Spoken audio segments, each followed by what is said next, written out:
What is up, guys? Welcome back to day 6, round 7 of the Vasilis Theodoridis International Chess Tournament here in Kavala, Greece. My name is Titus Stromavicius, I'm a Grandmaster, and I want to share my experiences and games with you from the event. So as you can see, I drew my round 6 game against Sankent Hakravarati, and it was a bit of a disappointing game. Had a chances in the short game that we drew, and I was falling quite a bit off pace, as you can see in the first 3 boards. There were decisive games, so all of the players kind of overtook me by an even bigger margin than prior to the round. However, in round 7, I actually got a fairly good chance and a good pairing, as I got paired up against someone who had half a point more than me. That person was none other than a Grandmaster Cuenca Jimenez, who is a well-known Spanish commentator and has appeared on multiple broadcasts for many high-profile events. And I've never played the guy before, so I was very excited about the prospect of playing him. And I was expecting more for the game to be a little bit more sort of stable and my opponent being more solid because he's a half point ahead of me in the standings. So I was expecting that I would start with d4, and then my opponent usually plays knight f6 on move 1. I would play knight f3, and then I thought he might play either d5 or g6, and if d5 I was going to play g3, and I was expecting a queen's gambit declined. Or I thought he might play g6, in which case I was going to play either g3 or knight bd2. I wasn't exactly sure yet, but I prepared both a little bit. Probably was going to play knight bd2 and then try to get some sort of a structure like this, maybe with d5 b4. Or, if my opponent, fancies a bishop g7, I would, get some sort of a perk structure where, I enjoy a slight space advantage in center. My knight is a bit misplaced on d2, so that's kind of the drawback of this move order, but it's still a perk, so it still should be slightly favored for white. To my surprise, my opponent plays d5 on move 1, which I wasn't really expecting, but okay, it doesn't really change my plan all that much. I play knight f3, he plays knight f6, I play g3, and now I was briefly in my preparation considering that my opponent might play c5 here. Even though he's never played it before, but he might check my games, see that I haven't done particularly well, at least in the opening phase after c5. And c5 is probably one of the best moves in the position, as it's very sort of immediately asking some questions of the white player. And potentially one of the biggest reasons why this move order with the delayed Catalan is not played too much at the highest level. So c5, the theoretical move is bishop g2 usually, c takes d4, short castles, and now my opponent plays a bit of a sideline, which is bishop d7, and of course, knowing me, I couldn't remember to save my life what to do here. And I started thinking for maybe 15 minutes or so, and I was considering a whole bunch of moves. I was considering bishop g5, which I thought was very interesting because it kind of prevents him from developing with a pawn on e6. But okay, I thought if he plays knight e4, what do I do then? Bishop f4, maybe f6. Now he wants to play e5, and keep his pawn and establish a massive center and just be winning, or right there and then. So it's tough. Like maybe I can play queen d4, and attack on d5, but it's very, very sort of unclear and very on the edge. I was also considering knight e5, to try and play for something like knight c6, bishop c6, queen d4, establish a queen on d4 immediately. But then I thought he might play rook c8 first to protect the bishop, for example, and then c4 is not as appealing as it once was. And I wasn't sure exactly what to make of this position. Maybe I'm still maybe a little bit better with like rook d1 or something, but wasn't so sure. Then I was considering knight d4, and honestly, I don't know why I didn't play knight d4 because I must have seen some ghosts. In this position after e5, knight b3, by far the best move is bishop e6, and we just transpose to more or less a main line, and then I would play probably c4. My opponent would probably play knight c6. I would take. He would probably take, I don't know, with the bishop or the knight. Let's say with the knight, and I would play like something like this, and it's a very standard game. Where chances are more or less equal, but white maybe retains some slight pull for a little bit, just based because he's already castled. So a slight lead in development is why white is maybe slightly preferred in this position. Um, but I wasn't really considering bishop e6 all that much because I thought he would play bishop c6, but bishop c6 is not a very good move at all because of concrete sort of ideas. I can play c4 immediately, and if he takes, I take on d8, and I get this knight a5, nice little triple fork on my opponent's loose pieces, and I in this sort of ending position again, white is better for exactly the same reasons he was better in the previous position, where I'm better developed. My opponent has some loose squares, on d5. His king is uncastled. His king is in the under a tempo for my rook to come to d1. And, white is definitely sort of for choice in this position. So I really can't say why I didn't play knight d4. Like, I must have seen some ghosts. I really, have no sort of a logical explanation as to why I didn't play knight d4. Instead, I played b3, which is, it's a move, but it's not a great move at all, because my opponent sort of establishes what he was aiming for with the recapturing on c6 with the bishop, and now he has harmonious development, a nice center, and the position is roughly equal, but I would definitely choose black in this position, as I think his pieces are placed more harmoniously. I try to strike in the center with c4, hoping my opponent takes dc, and then I would be again for choice, but of course he plays d4. And now I make sort of a really big blunder, I would say, in this position, completely sort of misevaluating the nature and what's happened so far. Maybe sort of refusing to admit what's happened. And the best move was e3 to try and immediately undermine black's center. And then after bishop c5, I would have to play for some sort of bishop b4. My opponent would capture. I would capture, and queen a4 is a double attack on the bishop and the pawn. And black has a few ways to address it. Let's say one sample line could be queen b6. I would take, bishop a3 takes, and c5, rook e1, king f8, where black is a pawn up, but he hasn't castled. So white's, again, lead in development should compensate for the pawn, and the position is roughly equal, according to the computer. That's at least one of the sample lines. Definitely what I should have gone for. In this position, the chances, are more or less even.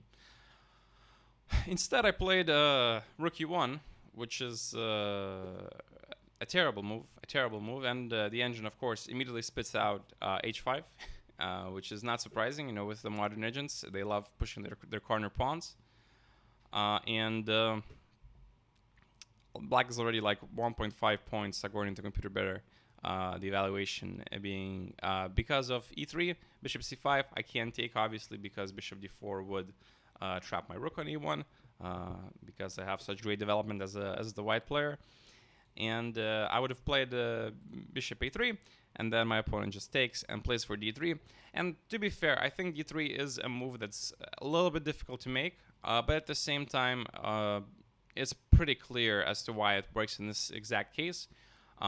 Because there's no really good way to attack the pawn on d3, and you have a massive initiative going on here. Like, if I could make three moves in a row, I think white's position would be completely fine, and the d3 pawn could become a weakness, but now it's an absolute strength. It restricts my pieces. This knight on e3 is very bad.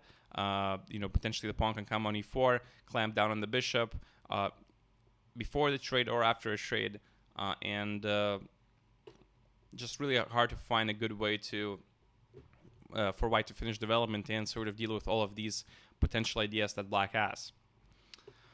Instead, my opponent plays bishop c5, and again, I could play something else, but I kind of wanted to stick to my plan, which was to play bishop a3. And again, we have the same sort of position where my opponent could play h5 and retain the same sort of advantages that he had in the previous position. My opponent decides to play queen d6, which I thought was also a very logical move, sort of develop the queen with tempo. And after knight c2, queen c6, I believe, is like the first really big mistake my opponent plays, because it allows me to sort of stabilize my position, whereas the queen hasn't really improved her position. So, for example, in this position, I actually have two moves that are playable for me, and there are e4, and let's say after d3 en passant, I would probably play queen f3, and immediately forcing a question. And because my opponent hasn't castled yet, e5 is always loose with check. And instead, if my opponent plays, let's say, something like castles, I can potentially play for some knight b4 ideas, and then I can potentially bring my knight to d5 or, to d3. And the position is still, according to the computer, slightly better for black, but it's no longer a disaster because I activate my knight, I stabilize the position around my king, and the situation has vastly improved over the last couple of moves. Instead, I played f3, which is also a decent move. Rook b8, rook d8 my opponent plays. And now I make sort of another judgment of error. I play knight b4, where I attack my opponent's queen, which was kind of not doing anything there anyway. And my opponent now has another nice stabilizing move, which he didn't play, which was queen b6. Again, it's very tough to sort of realize over the board where the queen is supposed to go, and I don't really fault my opponent for not playing queen b6. But the idea is basically to play for e4, and I thought this was a nice setup for me defensively. But my opponent can just castle and ignore the whole sort of situation that's happened in the center. And if I capture, my opponent obviously will win the pawn back eventually and leave me with a damaged structure. He has very active rooks. And initially I thought this position wasn't as bad as it seemed. But according to the computer, it's like very close to +2, I think, for black. Which is a bit surprising, but, I'm not going to argue against the computer. So, that was my opponent's sort of last big chance in the game to really set the tone and be in control of what was to come. Was queen b6. My opponent instead played queen e6 in this position. And now he sort of has abandoned all of the active ideas that he had. And after queen d2, a nice stabilizing move, I thought, because I get some interesting queen g5 ideas. I have some knight d3 ideas. And again, I'm still trying to place for some e4 and then potentially maybe even knight d5 ideas, which would completely stabilize the center. And initially during the game, I thought that my opponent maybe has an interesting pawn sacrifice possibility with e4. But apparently after knight g4, if I find queen f4, which is the only move to retain advantage for white, white is just a clean pawn up, and the position has completely shifted sort of its evaluation. Now white is who's much better. So I kind of misvalued this as well. My opponent instead decided to play e4, which I thought was a very interesting move if it worked. And if it didn't work, it could lead to a disaster for black. And luckily for me, it was the latter, where after knight c2, I was also considering rook ad1 here, but I thought my opponent had a nice little sort of idea. If I play knight c2, my opponent maybe can play d3. And basically if I take, he can take on d3. And if queen d3, ed, rook e6, and of course d takes c2 is the double attack on the rooks, and I just lose a piece because both of my rooks are hanging, and the game is over. Whereas if I don't have a rook on d1 and play knight c2, and for example my opponent plays, let's say d3, well, he can't really play d3 because I will take rook e6 with check. But even if my opponent was castled, my rook is no longer on d1, and there is no sort of capture idea to threaten the rook on d1. So I felt like knight c2 first was definitely the right move order. Regardless, my opponent's main idea was after knight c2 and after I attacked his pawn on d4, which is currently loose, just to castle and give it up. Which again I thought was a very interesting idea if it worked. I have to basically take the pawn and take the challenge, the gauntlet that my opponent has thrown. And my opponent had to play queen b6 here to immediately attack the knight. Rook ad1, rook d7 was the sample line. I was looking at f4 here, which computer sort of approves as well of. e3 is a nice move. If queen e3, of course, rook d8 would be pinning and winning the knight. Instead, queen c3 is white's best option, and after rook f d8, c5, trying to mitigate the pressure on d4. Queen c7, a sample line could be c6, bc, and then rook d3, and finally the rook is protected by the pawn, so it's no longer hanging, and I could freely move my knight the next move, and then position is roughly balanced. Still a lot of game to play because of the imbalances in the structure. White's king is a little bit weak, whereas the pawns on e3 and c6 are weak in contrast. So it's definitely might be an equal position, but definitely not a drawn position, so to speak. So still lots of play left here, which is what my opponent should have done. Instead, he played e takes f3, and he missed my resource, which I had was after queen e6, rook a d1, rook d7. Now I can play rook e3, as there is no longer a pawn on e2. My rook is free to redevelop to d3. And I think my opponent realized here that he is already in trouble after rook e3. He was also getting a little bit low on time.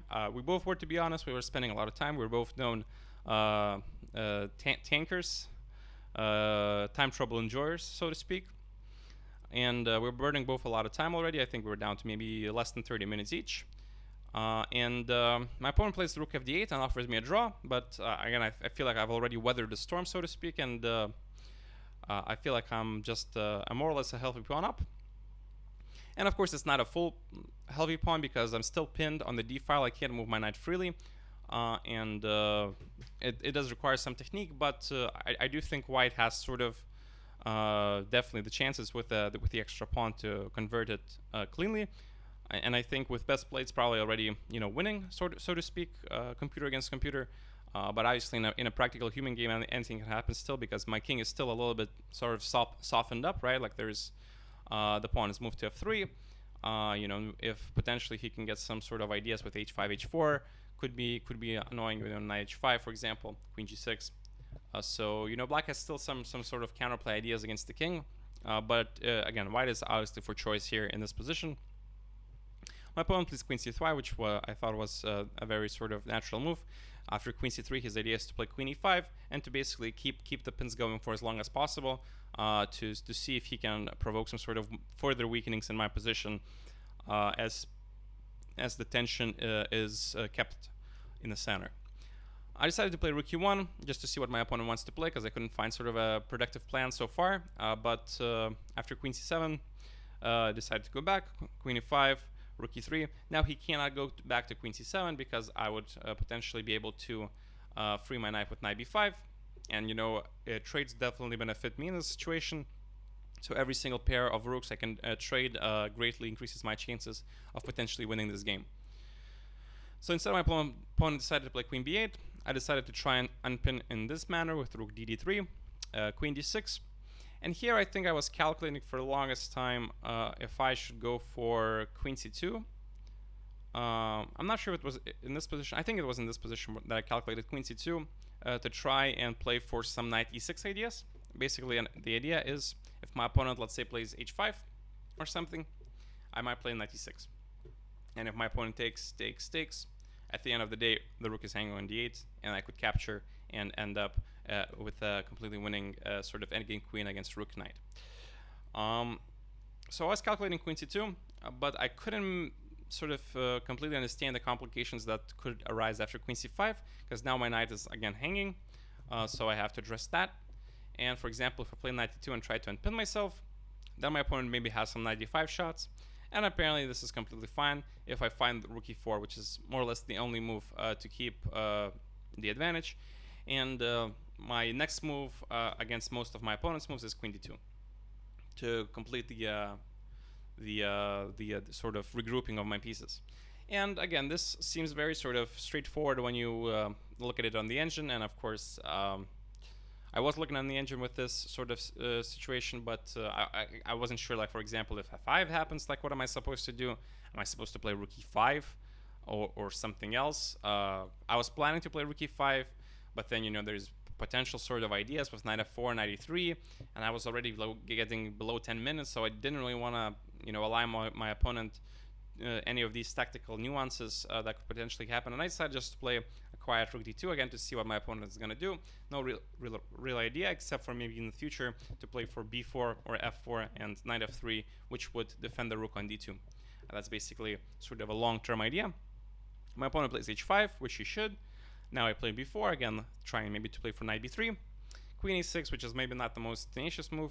I decide to sort of, again, ask my opponent what he's going to do after rook d3. He decides to repeat. We repeat one more time, getting closer to the second time control. I finally play b5. And my idea was here to sort of, again, ask my opponent a question. He's getting low on time. Where are you going to put your queen, basically? Because if you play queen a4, which he did in the game, you sort of immediately put your queen offside. And in the long run, if I manage to stabilize the center, this queen could be out of play, and I could actually potentially launch a direct attack against my opponent's king, which is more or less what happened in the game. I played rook d3 again, sort of to again reestablish the balance in the center. I don't really have a threat right now, but my position is very stable.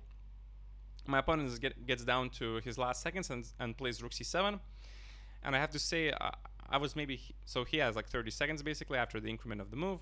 I had maybe 4 minutes, and here I was immediately really tempted by this prospect of knight e6, which seemed like it was potentially winning on the spot, with the main idea being if rook d3, queen d3, and my knight is untouchable due to queen d8,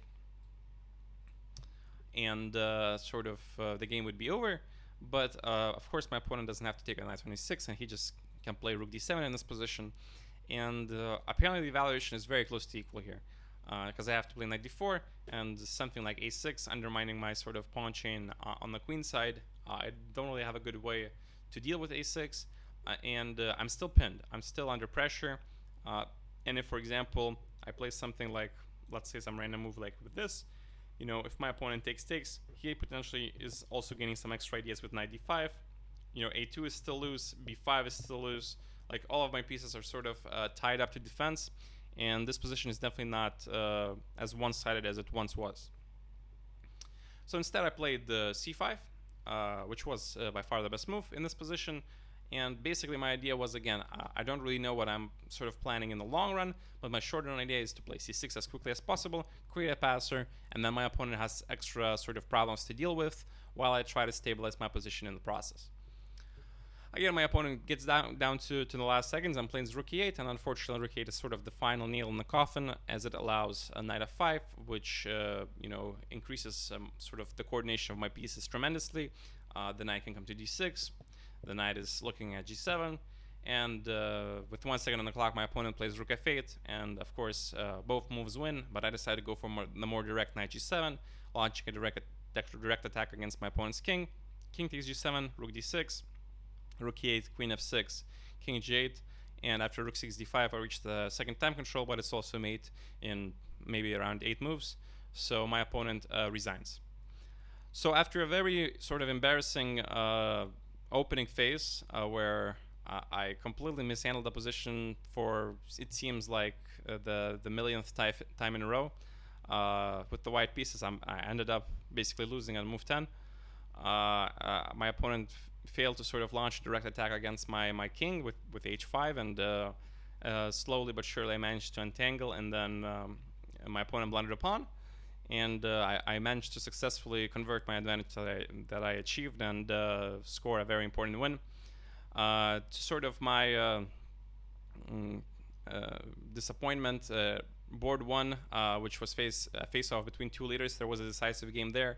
So basically the current standings are, there is 1 person on 6.5 out of 7 on clear first place, and then there's a bunch of people on 5.5 out of 7. So I'm still a full point behind. I did not get paired up against the leader in round 8, so there's still a lot of sort of space to make up, a full point behind pace right now, but a very important win nonetheless.